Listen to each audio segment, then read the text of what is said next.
Hello everyone, welcome to Rising Star of Mathematics. Today we are discussing upper triangular matrix, lower triangular matrix and super upper triangular matrix and some other types of matrices.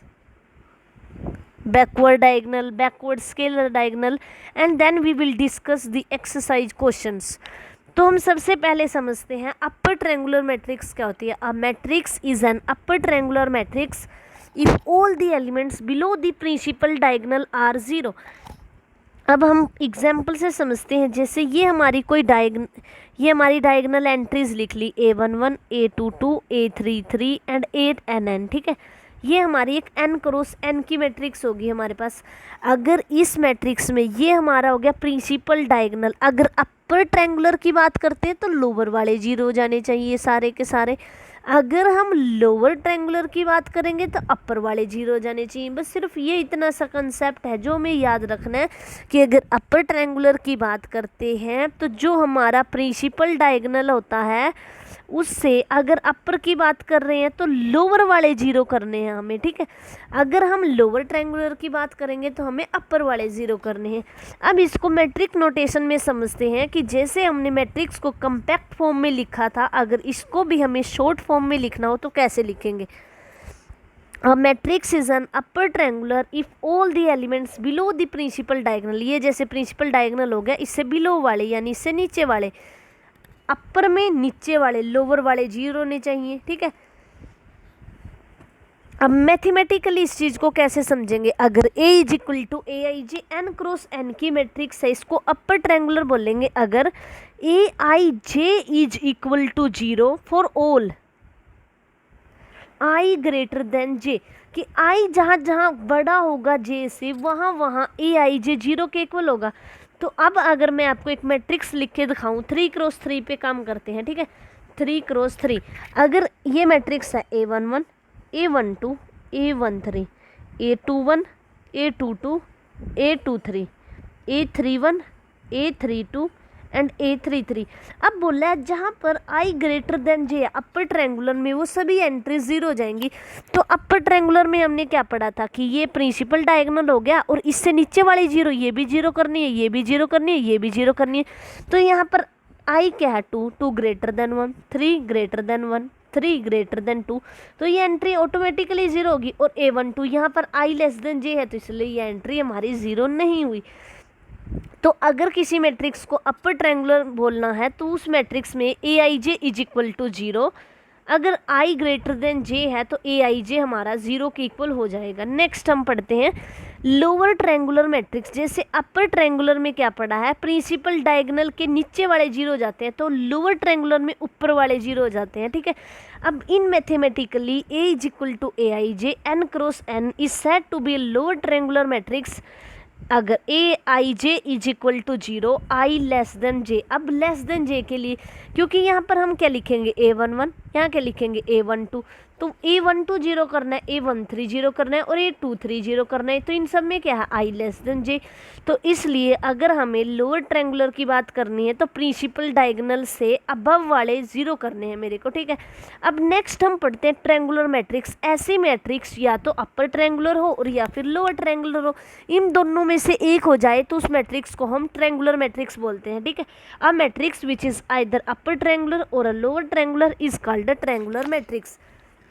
Next हमारे पास properties हैं. जैसे हमने कल पढ़ा था, जैसे कोई भी डायगोनल मैट्रिक्स है, स्केलर मैट्रिक्स है, फिर उसकी प्रॉपर्टीज़. तो यहाँ भी कुछ ऐसा ही है जैसे हमने पढ़ा है ट्रायंगुलर मैट्रिक्स, अपर triangular matrix, lower triangular matrix. तो उसकी हम प्रॉपर्टीज़ पढ़ेंगे. इफ़ A एंड B, अब यहाँ पर ये भी मान सकते हैं अपर ट्रायंगुलर के लिए भी होल्ड है एंड लोअर के लिए भी होल्ड है. अलग अलग से लिखने की बजाय एक में ही लिखा गया. अगर यहाँ अपर ट्रायंगुलर ले रहे हैं A और B तो उनका सम भी फिर अपर ट्रायंगुलर लेंगे. अगर लोअर ट्रायंगुलर ले रहे हैं ब्रैकेट वाली तो यहाँ भी हम लोअर कंसीडर करेंगे. ठीक है, तो अब property number 1, if A and B are two upper triangular matrices of same order then A plus B is also an upper triangular matrix. कि अगर हमारे पास A और B दो अपर ट्रायंगुलर मैट्रिसेस हैं तो इन दोनों का सम भी अपर ट्रायंगुलर होगा. नेक्स्ट हमारे पास आता है if A and B are two upper triangular matrix तो their product is also an upper triangular matrix. अब कोई ये मैट्रिक्स ले ली A11, A12, A22, यहाँ पे 0 आ गया, अपर ट्रायंगुलर है। एक मैट्रिक्स ले ली B11, B12, 0, B22। तो जैसे इस मैट्रिक्स को इससे मल्टीप्लाई करेंगे तो यहाँ से आएगा A11, B11, इसको इससे करेंगे तो आएगा 0, इसको इससे करेंगे तो आएगा A11, B12 plus A12, B22, यहाँ पे आएगा A22 एंड B22। तो ये भी तो एक अपर ट्रायंगुलर मैट्रिक्स है, क्योंकि ये वाली एंट्री 0 होनी चाहिए और ये वाली एंट्री हमारी 0 हो रही है। नेक्स्ट हमारे पास है if A is an upper triangular matrix and K is any complex number then K of A is also an upper triangular matrix. अब ये कोई मैट्रिक्स है मेरे पास 1 2 3 0 0 0। अब किसी नंबर 2 से मल्टीप्लाई कर रही हूँ, मान लेती हूँ 2K, मेरा 2K इक्वल है, तो 2 यहाँ मल्टीप्लाई हो जाएगा, 4 आ जाएगा, 6 आ जाएगा, तब भी ये तो 0 ही रहेंगे, ये 0 तो चेंज होने वाले नहीं। तो इट मीन्स अगर हम अपर ट्रायंगुलर मैट्रिक्स को किसी स्केलर से मल्टीप्लाई करते हैं तो जो उसके बाद हमें मैट्रिक्स मिलती है वो भी हमारी एक अपर ट्रायंगुलर मैट्रिक्स होती है। नेक्स्ट हमारे पास है if A is an upper triangular matrix then the positive integral power of A is also an upper triangular matrix. अब A कोई मैट्रिक्स ले ली, 2 क्रॉस 2 के लिए समझते हैं, 1 2 0 1, ठीक है, ये हमारी अपर ट्रायंगुलर मैट्रिक्स है। अब A स्क्वायर फाइंड करते हैं, A स्क्वायर क्या होगा, A इंटू A, तो 1 1 0 2। तो इस मैट्रिक्स का जो प्रोडक्ट आएगा 1 आएगा, 0 आएगा, 3 आएगा एंड 4 आएगा। तो ये भी तो एक अपर ट्रायंगुलर मैट्रिक्स है, क्योंकि प्रिंसिपल डायगोनल से नीचे वाली एंट्री 0 है। तो इट मीन्स A की कितनी मर्जी पावर कर लो, अगर A अपर ट्रायंगुलर मैट्रिक्स है देन उसकी जितनी मर्जी पावर कर लो वो भी हमारी एक अपर ट्रायंगुलर मैट्रिक्स रहेगी, ठीक है। Next further if D1 D2 DM are the diagonal entries. अब जैसे मैंने A लिखा था, A ये था 1 0 2 3, तो जैसे ही हम A स्क्वायर निकाल लेंगे तो क्या होगा, जस्ट जो डायगोनल एंट्रीज है ना उनकी पावर बढ़ जाएगी। जैसे A स्क्वायर कर रहे हैं तो यहाँ 1 और 9 आ जाएगा, A क्यूब करेंगे तो यहाँ पर हमारा 1 और यहाँ पर 27 0 2 कुछ इस टाइप से एंट्रीज आएंगी। तो ये यहाँ पर लिखा है कि अगर D1 D2 DN are the diagonal entries of the upper triangular matrix then D1 की पावर m, D2 की पावर m, DN की power m are the diagonal elements of A की पावर m। नेक्स्ट हमारे पास fifth property है if A is an upper triangular matrix and all the diagonal elements are non zero. अगर all the diagonal entries non zero लिख रहा है, इसका मतलब है A11 A22 नॉन जीरो है, तो यानी इसका इन्वर्स पॉसिबल है। Then A inverse is also an upper triangular matrix, कि अगर A हमारी अपर ट्रायंगुलर मैट्रिक्स है, ठीक है, तो जो A इन्वर्स होगा वो भी हमारा एक अपर ट्रायंगुलर मैट्रिक्स होगा। नेक्स्ट हमारे पास आता है, अभी तक तो हम यही पढ़ रहे थे कि अगर A और B दो अपर ट्रायंगुलर मैट्रिक्स हैं तो A प्लस बी भी अपर ट्रायंगुलर होगी। अगर A और B अपर ट्रायंगुलर मैट्रिक्स है तो इन दोनों का प्रोडक्ट भी अपर ट्रायंगुलर होगा, एंड किसी स्केलर के साथ मल्टीप्लाई करेंगे वो भी अपर ट्रायंगुलर होगा। अगर A अपर ट्रायंगुलर है तो A की पावर m करेंगे वो भी अपर ट्रायंगुलर होगा। नेक्स्ट हमने ये पढ़ा कि अगर हमारे पास A कोई अपर ट्रायंगुलर मैट्रिक्स है तो उसका इन्वर्स भी हमारा अपर ट्रायंगुलर मैट्रिक्स होगा। लेकिन यहाँ पर थोड़ा सा चेंज आता है कि अगर A हमारी अपर ट्रायंगुलर मैट्रिक्स है तो जो A का ट्रांसपोज होता है वो हमारी लोअर अपर ट्रायंगुलर हो जाती है, क्योंकि उसमें रोज कॉलम में एंड कॉलम रोज में चेंज हो जाते हैं, ठीक है। तो फॉर एग्जांपल हम 2 क्रॉस 2 की मैट्रिक्स से समझते हैं कि ये कैसे चेंज होता है। जैसे ये 1 1 हो गया, A12 हो गया, A22 हो गया, ये 0 हो गया, तो ये मेरे पास एक अपर ट्रायंगुलर मैट्रिक्स है। तो अगर A ट्रांसपोज निकालूंगी तो वो आएगा A11 A12 0 A22। तो इसमें डायगोनल एंट्री से अबव वाली 0 है, तो इट मीन्स ये हमारी लोअर ट्रायंगुलर मैट्रिक्स है। तो अगर A अपर ट्रायंगुलर मैट्रिक्स होती है तो जो A ट्रांसपोज होती है वो लोअर ट्रायंगुलर मैट्रिक्स होती है। नेक्स्ट हमारे पास आता है the determinant of the upper triangular matrix is the product of the diagonal elements. जैसे कल हमने स्केलर मैट्रिक्स और डायगोनल मैट्रिक्स में पढ़ा था कि अगर हमें उनका डिटर्मिनेंट निकालना होता है तो जस्ट हम क्या करते हैं, डायगोनल एंट्रीज को मल्टीप्लाई कर देते हैं। सिमिलर अगर हमें अपर ट्रायंगुलर, अब ये हमारे पास कोई अपर ट्रायंगुलर मैट्रिक्स है A11 A22 A33, ये हो गया A12, ये हो गया A13, तो यहाँ 0 है, तो हम क्या करेंगे, इस कॉलम के विद रिस्पेक्ट डिटर्मिनेंट को एक्सपेंड कर देंगे। तो एक तो ये टर्म आ जाएगी, एक ये टर्म आ जाएगी, एक ये टर्म आ जाएगी। तो the determinant of the upper triangular matrix is just the product of its diagonal elements. Next हमारे पास आता है the trace of the upper triangular matrix is equal to the sum of its diagonal elements. Determinant क्या होता है, product of diagonal elements, and trace क्या होता है, sum of diagonal elements. Every diagonal matrix is both upper and lower triangular. अब diagonal matrix क्या देखा था हमने कल, जिसकी सिर्फ डायगोनल एंट्रीज ही नॉन जीरो हो, 2 3 4, और बाकी सभी की सभी जीरो। अगर ऐसे हुआ तो इसको हम अपर ट्रायंगुलर भी बोल सकते हैं, इसको हम लोअर ट्रायंगुलर भी बोल सकते हैं, क्योंकि अपर ट्रायंगुलर के लिए क्या चाहिए, लोअर वाले जीरो चाहिए, और लोअर ट्रायंगुलर के लिए क्या चाहिए, अपर वाले जीरो चाहिए। वो दोनों की दोनों कंडीशन डायगोनल के केस में होल्ड होती है। नेक्स्ट हमारे पास है super upper triangular matrix. A matrix is said to be super upper triangular matrix if all the elements below and on the principal diagonal are zero. अब upper triangular पढ़ा, upper triangular में क्या देखा कि ये A11 A22 and A33, upper triangular में ये lower वाले जीरो होने चाहिए, ठीक है। लेकिन सुपर अपर ट्रायंगुलर में ये जो प्रिंसिपल डायगोनल पर प्रेजेंट है ये भी हमारे जीरो होने चाहिए, ये नॉन जीरो होने चाहिए, जीरो भी हो सकते हैं, कोई फर्क नहीं पड़ता। तो ये सुपर अपर ट्रायंगुलर मैट्रिक्स के केस में जो ये प्रिंसिपल डायगोनल के एलिमेंट होते हैं ये भी हमारे जीरो होने चाहिए, ठीक है। तो a matrix is said to be super upper triangular matrix if all the elements below and on the principal diagonal are zero. A is equal to Aij n cross n is a super upper triangular if Aij is equal to 0, I greater than or equal to j.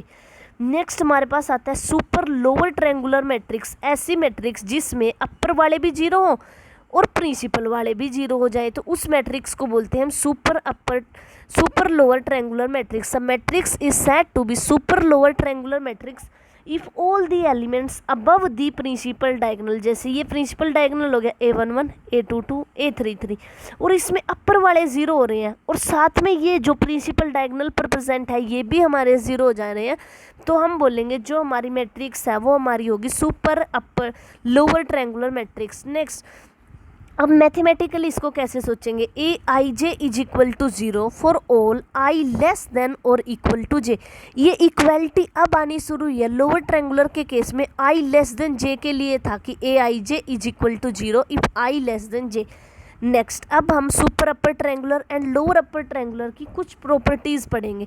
तो जो property number 1 है वो है हमारे पास, if A and B are two super upper triangular matrices then A plus B is also super upper triangular. अब A कोई matrix ले ली मैंने 0 0 1 0, ये मेरी सुपर अपर ट्रायंगुलर होगी क्योंकि लोअर वाली भी जीरो है प्रिंसिपल वाली भी। बी कोई मैट्रिक्स ले ली 0 0 0 3, तो जो इनका सम आएगा ए प्लस बी वो कुछ इस टाइप से होगा 0 0 0 और यहाँ पर 4। तो यहाँ पर भी तो हमारे प्रिंसिपल वाले भी जीरो है और नीचे वाले भी जीरो है, तो ए प्लस बी भी हमारी सुपर अपर ट्रायंगुलर मैट्रिक्स होगी। नेक्स्ट हमारे पास आता है, ये तो सम हो गया। अब प्रोडक्ट देखते हैं, अगर ए और बी दो सुपर अपर ट्रायंगुलर मैट्रिक्स है तो उनका प्रोडक्ट भी सुपर अपर ट्रायंगुलर मैट्रिक्स होगा। नेक्स्ट हमारे पास है, if A is a super upper triangular matrix then K is any complex number. अगर किसी स्केलर से मल्टीप्लाई कर रहे हैं, जैसे ए हो गया हमारे पास 0 0 0 8 और के मैंने यहाँ पे ना आयोटा ले लिया, ठीक है। तो के ऑफ ए को चेक करते हैं तो ये आएगा 0 0 0 8 आयोटा, ठीक है। तो ये भी तो मेरी एक सुपर अपर ट्रायंगुलर मैट्रिक्स है क्योंकि प्रिंसिपल वाले भी जीरो हैं और उससे नीचे वाले भी जीरो है, तो ये होगी हमारी super upper triangular matrix. Next हमारे पास आता है, if A is a super upper triangular matrix then the positive integral power of A is also a super upper triangular matrix, ठीक है। कि A अगर हमारी upper triangular super upper triangular matrix है तो उसकी कितनी मर्जी पावर कर लो वो भी हमारी एक सुपर अपर ट्रायंगुलर मैट्रिक्स होगी। लेकिन यहाँ पर एक बात सोचने वाली है कि inverse of the super upper triangular, अब ये मेरे पास एक सुपर अपर ट्रायंगुलर ली मैंने 3 क्रॉस 3 की, ठीक है। ये 3 क्रॉस 3 की सुपर अपर ट्रायंगुलर का मतलब लोअर वाले भी जीरो और डायगोनल वाले भी जीरो, ये हो गया 1 2 एंड 3। तो इसका जो डिटर्मिनेंट होता है, अगर कोई भी हमारे पास अपर ट्रायंगुलर मैट्रिक्स होती है उसका डिटर्मिनेंट क्या होता है, product of the diagonal elements. तो डिटर्मिनेंट ऑफ ए मेरे पास 0 आ जाएगा, यानी ये हमारी होगी सिंगुलर मैट्रिक्स। ऐसी मैट्रिक्स जिसका डिटर्मिनेंट 0 होता है वो मैट्रिक्स हमारी सिंगुलर मैट्रिक्स होती है और सिंगुलर मैट्रिक्स का कभी भी इन्वर्स एग्जिस्ट नहीं करता। तो यहाँ पर यही लिखा है, inverse of the super upper and super lower triangular does not exist, ठीक है। इसका रीज़न हमें पता चल गया कि जो इस मैट्रिक्स होती है उसका डिटर्मिनेंट है हमारे पास वो 0 आ जाता है तो उसका इन्वर्स एग्जिस्ट नहीं करता। नेक्स्ट हमारे पास, अगर ए कोई भी सुपर अपर ट्रायंगुलर मैट्रिक्स है तो उसका ट्रांसपोज सुपर लोअर ट्रायंगुलर होगा। अब एग्जाम्पल से समझते हैं। अब ए हो गया हमारे पास 0 0 0 3।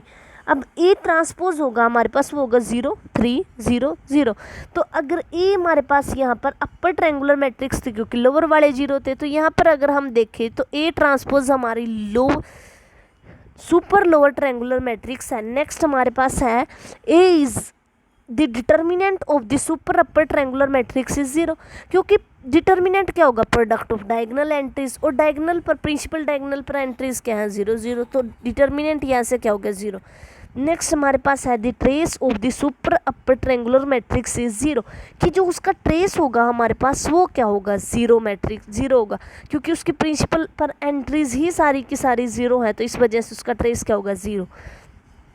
नेक्स्ट हमारे पास है बैकवर्ड डायगोनल मैट्रिक्स। अब बैकवर्ड नाम से ही पता चल रहा है कि ऐसी मैट्रिक्स जिसमें बैकवर्ड जैसे D1 D2 D3 DN backward से चले, ये जैसे डायगोनल में तो इधर से चलते थे, बैक से चलेंगे हम, D1 D2 D3 DN, ये होगी हमारी बैकवर्ड डायगोनल मैट्रिक्स। बार की सभी एंट्री 0 हो, लेकिन जो बैकवर्ड प्रिंसिपल डायगोनल होता है वो सारी की सारी हमारी नॉन जीरो हो। ठीक है, तो यही यहाँ पर लिखा है, a matrix A is equal to AIJ n cross n is called backward diagonal matrix if Aij is equal to 0 for all I and j such that I plus j is not equal to n plus 1।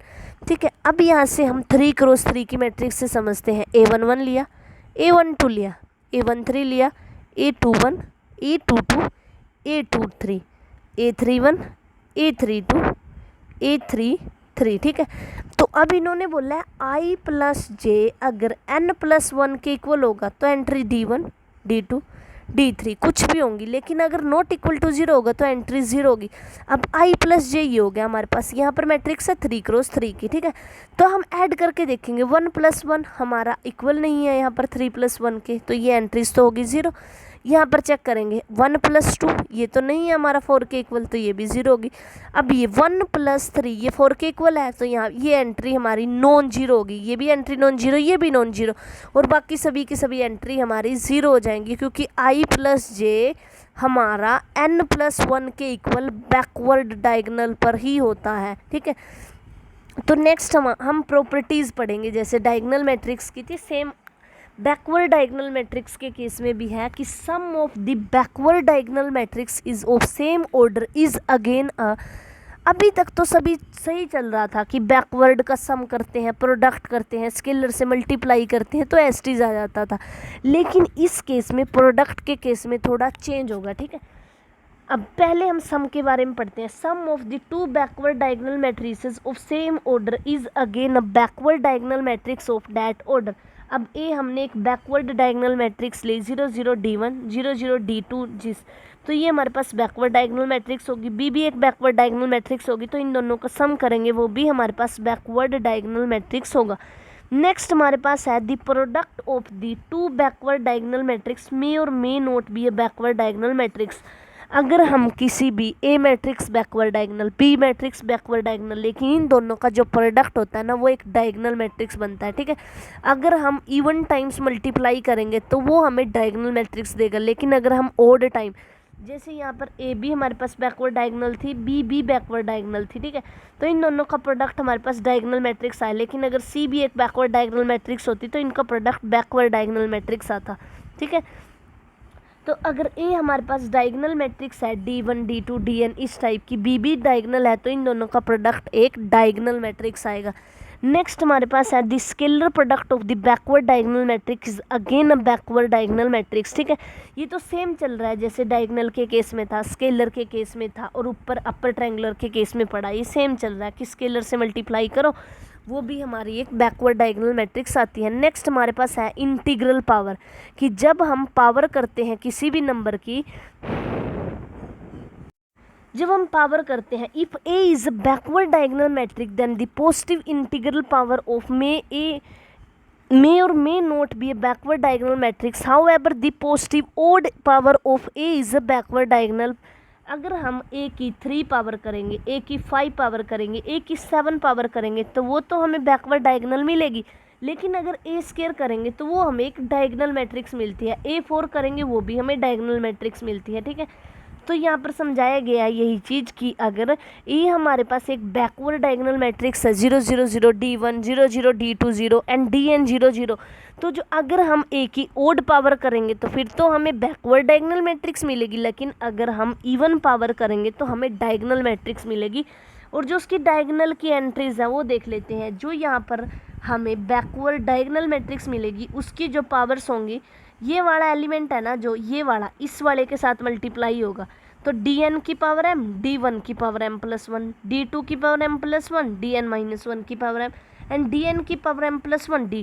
अब ये चीज़ें याद करने की नहीं है क्योंकि ना ही इतना सारा हमारा याद रहने वाला, तो हम अगर हमें दो बैकवर्ड डायगोनल मैट्रिक्स गिवन होंगी तो हम डायरेक्ट निकाल सकते हैं, ठीक है। बस हमें यहाँ से ये समझने की ज़रूरत थी कि अगर हम किसी भी बैकवर्ड डायगोनल मैट्रिक्स की ओड पावर करते हैं तो वो हमें बैकवर्ड मैट्रिक्स मिलती है, लेकिन अगर इवन पावर करते हैं तो वो हमें डायगोनल मैट्रिक्स मिलती है। नेक्स्ट हमारे पास है if A is a backward diagonal matrix and all the backward diagonal elements of A are non-zero, ठीक है। तभी तो उसका इन्वर्स एग्जिस्ट करेगा अगर सभी की सभी एंट्रीज हैं बैकवर्ड डायगोनल मैट्रिक्स की प्रेजेंट हो और सभी की सभी नॉन जीरो हो, ठीक है। Then A inverse is also backward diagonal matrix. अभी तक हमने क्या पढ़ा था कि अगर A हमारी बैकवर्ड डायगोनल मैट्रिक्स होती थी, ठीक है, A हमारी कोई भी डायगोनल मैट्रिक्स लगा लो, स्केलर लगा लो, अपर ट्रायंगुलर लगा लो, तो जो उसका इन्वर्स होता था वो कुछ इस टाइप का हो जाता था, डायगोनल पे बस रेसिप्रोकल कर देते थे। लेकिन इस केस में उल्टा है, अगर बैकवर्ड डायगोनल मैट्रिक्स का इन्वर्स निकालना है, जो फर्स्ट वाली एंट्री है वो यहाँ पर आ जाती है 1/D1 1/D2 1/Dn minus 1 1/Dn, ये वाली एंट्री ऊपर चली जाती है, यहाँ पर आ गई है, ठीक है। ये चीज़ें ध्यान रखने की होती हैं, लेकिन हम क्या करते हैं इसको जल्दी जल्दी में ऐसे ही पढ़ लेते हैं कि क्या करना है 1/D1 करना है 1/D2 करना है, लेकिन ये नहीं देखते कि ये जो है ना ये चेंज हो रहा है, जो Dn है ना वो यहाँ पर 1/Dn, यहाँ इसका ये वाला एलिमेंट बन गया, जो An1 है ना वो हमारा A1n से चेंज हुआ, An2 है ना वो हमारा A2n से चेंज हुआ। तो इन्वर्स के केस में और बैकवर्ड डायगोनल के केस में हमें ये चीज़ें ध्यान रखनी है कि अगर ए बैकवर्ड डायगोनल मैट्रिक्स है तो जो उसका इन्वर्स होता है वो भी हमारा बैकवर्ड डायगोनल मैट्रिक्स होता है, और जो एंट्रीज हैं वो रेसिप्रोकल ऊपर से होना स्टार्ट होती हैं, ठीक है। An1 हमारा A1n से चेंज हो जाता है। Next, if A is a backward diagonal matrix then A transpose is also a backward diagonal matrix, ठीक है। अभी तक हमने पढ़ा था कि अगर A अपर ट्रायंगुलर है तो A ट्रांसपोज हमारी लोअर ट्रायंगुलर बन जाती थी, लेकिन बैकवर्ड के केस में ये चीज़ सेम रहती है कि अगर जैसे डायगोनल के में भी सेम थी कि अगर A हमारी डायगोनल मैट्रिक्स है तो A ट्रांसपोज भी डायगोनल मैट्रिक्स होगी। तो सिमिलर यहाँ पर यहाँ बैकवर्ड डायगोनल के केस में भी यही हो रहा है कि अगर A हमारी बैकवर्ड डायगोनल मैट्रिक्स है तो जो A ट्रांसपोज होगा वो भी हमारा बैकवर्ड डायगोनल मैट्रिक्स होगा। नेक्स्ट, हमने हर केस में ये सीखा है कि जो हमारी ट्रायंगुलर मैट्रिक्स होती है, अपर ट्रायंगुलर, लोअर ट्रायंगुलर, ठीक है, या फिर डायगोनल मैट्रिक्स या फिर स्केलर, उनका डिटर्मिनेंट क्या होता है। तो यहाँ पर भी हम बैकवर्ड डायगोनल मैट्रिक्स का डिटर्मिनेंट देखेंगे। तो इसी पर बेस्ड, इस रिजल्ट पर बेस्ड CSIR नेट में 3 मार्क्स में एक क्वेश्चन पूछा गया था। उन्होंने 5x5 की मैट्रिक्स दे दी थी इतनी ही बड़ी, और वो हमारी एक स्केल जो है बैकवर्ड डायगोनल मैट्रिक्स थी, तो बस उसका डिटर्मिनेंट अगर हमें ये फॉर्मूला याद है तो हम डायरेक्ट वहाँ पर पुट कर सकते थे वैल्यू और हमें आंसर मिल जाता, ठीक है। If A is equal to 0 0 D1 0 0 D2 0 is a backward diagonal matrix of order n, then determinant of A is equal to -1 की power greatest integer n/2 D1 D2 Dn की सभी ये entries हैं जो हमारी, ये इनका प्रोडक्ट हो जाएगा, और साइड में -1 की पावर n/2 ये हमारा ग्रेटेस्ट इंटीजर फंक्शन होगा, ठीक है। अब मान लेते हैं -1 की पावर 3.5 आया, ठीक है। तो इसका जो ग्रेटेस्ट इंटीजर होगा, ग्रेटेस्ट इंटीजर का मतलब होता है हमारा ऐसा इंटीजर जो कि लेस देन और इक्वल टू इसके हो, ठीक है। तो यहाँ से हमारा -1 की पावर 3 आ जाएगा। नेक्स्ट हम निकालते हैं trace. If A is equal to 0 0 D1 0 0 D2, ठीक है, इस टाइप की बैकवर्ड डायगोनल मैट्रिक्स ले ली हमने ऑर्डर n की, then trace of A is equal to 0 if n is even. अगर n जो ऑर्डर है मैट्रिक्स का, n क्रॉस n की मैट्रिक्स है, अगर n हमारा इवन हुआ तो जो ट्रेस होगा A का वो हमारा 0 होगा। अगर n हमारा ओड हुआ तो जो ट्रेस होगा वो होगा Dn + 1/2, ठीक है।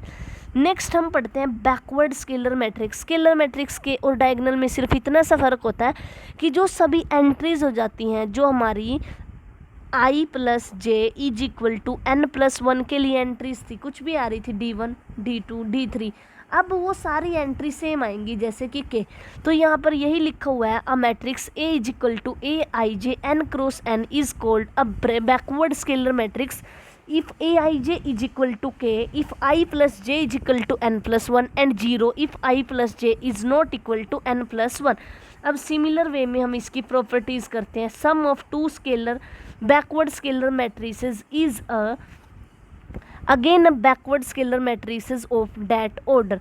For example A is equal to, अब ये हमारी बैकवर्ड स्केलर मैट्रिक्स होगी, बी भी हमारी बैकवर्ड स्केलर मैट्रिक्स होगी, तो ए प्लस बी जैसे ही इन दोनों का सम करेंगे वो भी हमारे पास बैकवर्ड स्केलर मैट्रिक्स आएगा। नेक्स्ट हमारे पास जैसे प्रोडक्ट के केस में ज़रूरी नहीं होता कि बैकवर्ड डायगोनल मैट्रिक्स का प्रोडक्ट आए, तो यहाँ पर स्केलर के केस में भी ऐसे ही होगा। मे और may not be a backward scalar matrix कि product of two backward scalar matrices, कि अगर हमें प्रोडक्ट करना है ना बैकवर्ड स्केलर मैट्रिसेस का, तो ज़रूरी नहीं है वो हमारा बैकवर्ड स्केलर मैट्रिक्स ही आए। However the product of two backward scalar matrices of same order is always a scalar matrix of that order. लेकिन अगर हम दो मैट्रिसेस बैकवर्ड स्केलर हैं उनका प्रोडक्ट करते हैं तो वो हमेशा एक स्केलर मैट्रिक्स आती है हमारे पास, ठीक है। For example a b backward है, बी बी, लेकिन जो ए बी आया वो हमारे पास एक स्केलर मैट्रिक्स आई है। नेक्स्ट हमारे पास है the scalar product of backward scalar matrix again a backward scalar matrix, ठीक है। कि अगर हम स्केलर प्रोडक्ट करते हैं, अब के साथ मल्टीप्लाई किया ए मैट्रिक्स को, तो वो अगर हमारे पास ए ही पहले से बैकवर्ड स्केलर मैट्रिक्स है तो के ऑफ ए भी बैकवर्ड स्केलर मैट्रिक्स आएगा। नेक्स्ट हमारे पास आता है जैसे सिमिलर वे में अगर हम ओड पावर करते हैं तो हमें बैकवर्ड मिल जाता है, लेकिन अगर इवन करते हैं तो हमें फिर स्केलर मैट्रिक्स मिलती है। तो if A is a backward scalar matrix then the positive integral power of A may और may not be a backward scalar matrix. However अगर हम ओड इंटीग्रल पावर करते हैं उसकी, मान लेते हैं अगर ए है और ए हमारी बैकवर्ड स्केलर मैट्रिक्स है, तो ए की पावर 3 करने पे भी बैकवर्ड आएगी, ए की पावर 5 करने पे भी, 7 करने पे भी, 9 करने पे भी, ठीक है। लेकिन जैसे ही ए स्केयर करेंगे तो वो हमें एक स्केलर मैट्रिक्स मिलेगी, ठीक है। तो यहाँ पर यही समझाया गया कि ए की पावर 2m+1 करने पर तो हमें मिलेगी बैकवर्ड स्केलर मैट्रिक्स, लेकिन अगर इवन पावर करेंगे तो अब हमें मिलेगी एक scalar matrix. Next, if a is not equal to 0 b a backward scalar matrix then a inverse is also a backward scalar matrix, ठीक है। कि अगर हमारे पास ए ही हमारे पास बैकवर्ड स्केलर मैट्रिक्स है तो उसका इनवर्स, अगर के हमारा नॉन जीरो नंबर है, ठीक है, के हमारा नॉन जीरो है तो ए मैट्रिक्स हमारी नॉन जीरो होगी। अगर ए हमारे पास एक बैकवर्ड स्केलर मैट्रिक्स है तो उसका इन्वर्स क्या होगा, जस्ट हमारा अगर के है तो 1/k करना है हमें और सभी जगह करना है, ठीक है। तो सभी के सभी जो हमारे जहाँ पर i प्लस जे हमारा n+1 के इक्वल है उनको k की जगह -1/k से रिप्लेस करना है, तो वो हो गया उस मैट्रिक्स का इन्वर्स। नेक्स्ट, अगर a हमारी एक बैकवर्ड स्केलर मैट्रिक्स है, ठीक है, यहाँ पे लिख के देखते हैं। अगर a हमारे पास d1 d2 d3 ये बैकवर्ड स्केलर मैट्रिक्स हुई तो ये 0 ये 0 ये 0।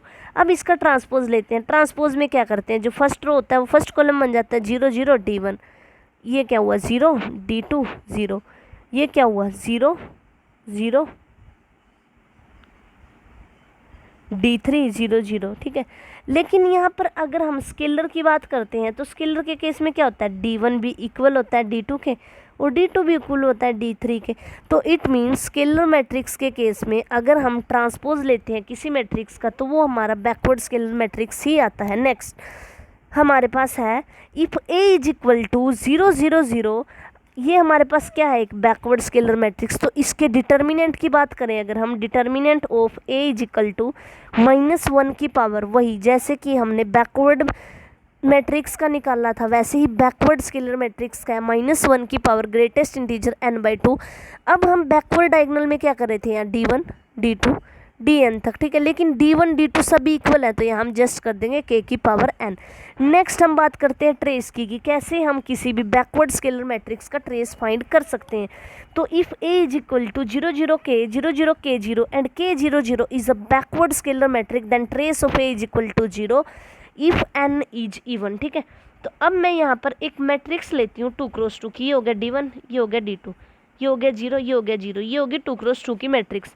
तो अगर इस मैट्रिक्स का हम ट्रेस निकालते हैं वो तो 0 के इक्वल आएगा, लेकिन जैसे ही यहाँ पर 3x3 की मैट्रिक्स लेंगे 0 0 D1 0 D2 0 0 0 D3 0 0, तो इस मैट्रिक्स का जो अब ट्रेस आएगा वो आएगा D2। तो यहाँ पर यही लिखा है, यहाँ पर k आएगा क्योंकि बैकवर्ड स्केलर मैट्रिक्स है, स्केलर की वजह से अगर n हमारा इवन है तो ट्रेस 0 आएगा और अगर n ओड है तो k आएगा। ठीक है, अब नेक्स्ट हमारे पास कुछ एक्सरसाइज के क्वेश्चन हैं, इनमें मैं हिंट देती हूँ, वैसे आप ट्राई करना, अगर कोई भी क्वेश्चन नहीं होता तो कमेंट बॉक्स में बताना। For all real triangular matrices a square is equal to b. अब ए हम कोई भी मैट्रिक्स लेंगे, जैसे ले लिया x y 0 z, और इस मैट्रिक्स का स्क्वायर करेंगे x y 0 z और उसको b के इक्वल रखेंगे। b क्या है हमारे पास 4 21 0 25। ठीक है, तो हम जैसे ही इसका स्क्वायर करेंगे तो वो क्या आएगा x square 0 x y plus y z और यहाँ से आ जाएगा वाई जेड। तो इस टाइप से कुछ टर्म्स आएंगे हमारे पास। तो यहाँ से हम देखेंगे जो एक्स स्क्वायर है हमारा वो 4 के इक्वल आएगा और जो वाई स्क्वायर है वो 25 के इक्वल आएगा। तो यहाँ से हम x की वैल्यू क्या आ जाएगी +-2, y की क्या आ जाएगी +-5। तो ऐसे उन्होंने ऑल रियल ट्रायंगुलर मैट्रिक्स पूछा है, तो ये सारे केस कंसीडर करके ना हम ये वैल्यूज़ रखेंगे जो हमारी मैट्रिक्स है, और वहाँ से हम ये पता लगाएंगे कि जो हमारा आंसर आया है उस टाइप से हमारे पास 3 मैट्रिसेस बनती हैं, 4 बनती हैं, 5 बनती हैं। ठीक है, क्योंकि ऑल मैट्रिसेस पूछी हैं तो सभी की सभी लिखनी है हमें। Next, let A is equal to 194 and 85 this, find a triangular matrix A with positive diagonal entries A square is equal to B। तो अगर A स्क्वायर निकालना है तो यहाँ x स्क्वायर हो जाएगा, y स्क्वायर हो जाएगा, z स्क्वायर, क्योंकि डायगोनल के केस में हमने क्या पढ़ा था, अपर ट्रायंगुलर के केस में हमने क्या पढ़ा था, लोअर वाली 0 और अगर डायगोनल पे प्रेजेंट है तो उनका स्क्वायर हो जाता है। ये हमारा B के इक्वल है 8 5 0 9 5 0 0 4। हमें सिर्फ डायगोनल से मतलब है, तो एक्स स्क्वायर किसके इक्वल आएगा वाई 1 के, वाई स्क्वायर किसके इक्वल आएगा 9 के, जेड स्क्वायर किसके इक्वल आएगा 4 के। तो एक्स की वैल्यू हो जाएगी +-1, वाई की +-3, जेड की +-2। तो यहाँ से हमारा सेकेंड क्वेश्चन हो जाएगा। Next, using only the element 0 and 1 find a number of 3x3 matrices that are diagonal. ठीक है, अब डायगोनल मैट्रिसेस बनानी है 0 और 1 के साथ, तो वो हम कितनी बना सकते हैं 3x3 के केस में। अब 2 चॉइसेस हैं हमारे पास और टोटल कितनी होंगी हमारे पास, डायगोनल बनानी है। डायगोनल में क्या होता है, सिर्फ एक तो चॉइस, यहाँ पर 2 चॉइसेस, यहाँ पर 2 चॉइसेस, यहाँ पर 2 चॉइसेस, तो टोटल चॉइसेस कितनी होगी 2⁻3। अब हमें अपर ट्रायंगुलर मैट्रिक्स बनानी है। ठीक है, अपर ट्रायंगुलर में क्या होगा, ये वाली एंट्री के लिए 3 चॉइसेस, 2 चॉइसेस, इस वाली के लिए 2 चॉइसेस, इस वाली के लिए 2 चॉइसेस। अपर में लोअर वाले तो 0 होते हैं, ये इसके लिए चॉइस हुई, इसके लिए चॉइस हुई, इसके लिए चॉइस होगी, इसके लिए चॉइस होगी और इसके लिए, तो 2⁻6। नेक्स्ट हमारे पास आता है non singular and upper triangular. अब अगर नॉन सिंगुलर के लिए देखना है तो हमें डायगोनल पर हम 0 नहीं ले सकते, डायगोनल पर हमें 1 ही रखना पड़ेगा। इसके लिए 2 चॉइसेस, इसके लिए 2 चॉइसेस, इसके लिए, तो टोटल चॉइसेस 2⁻3 प्लस इसके लिए तो एक चॉइसेस हैं, 3 चॉइसेस ये हो जाएंगी। ठीक है, ऐसे हम फाइंड कर सकते हैं। नेक्स्ट हमें जनरलाइज करना है, वो हम जनरलाइज भी कर सकते हैं। तो ये हमारे पास ये आए इनके आंसर 2⁻6, ये 2⁻3, क्योंकि उसमें क्या था, यहाँ पर तो 1 फिक्स हो गया हमारा, यहाँ हम 0 और 1 रख सकते हैं, यहाँ 0 और 1 रख सकते हैं, 0 और 1 रख सकते हैं, तो टोटल चॉइसेस कितनी हुई 2⁻3। नेक्स्ट हमारे पास जो फोर्थ क्वेश्चन है वो है dk is equal to ki, the scalar matrix belongs to the scalar k। Show करना है dk a is equal to k of a। तो बस जस्ट हमें d मैट्रिक्स लेनी है, एक स्केलर मैट्रिक्स लेनी है और उनको कम्यूट कराना है। Next, suppose that a B is equal to c, a and c are upper triangular matrix. तो अगर ए बी सी के इक्वल है, ए और सी दोनों अपर ट्रायंगुलर है, यानी लोअर वाले एलिमेंट हमें 0 लेने हैं, तो हमें ऐसी 2x2 की मैट्रिक्स ढूंढनी है जिसमें बी हमारा अपर ट्रायंगुलर ना हो। ठीक है, ये आप इजीली बिल्कुल एग्जाम्पल की हेल्प से 2x2 के लिए काम करना, फिर 3x3 के लिए करना, वहाँ से जस्ट ये अंदाज़ा लग जाएगा हमें। Next, give an example of 2 matrices a and b, a B is equal to B A.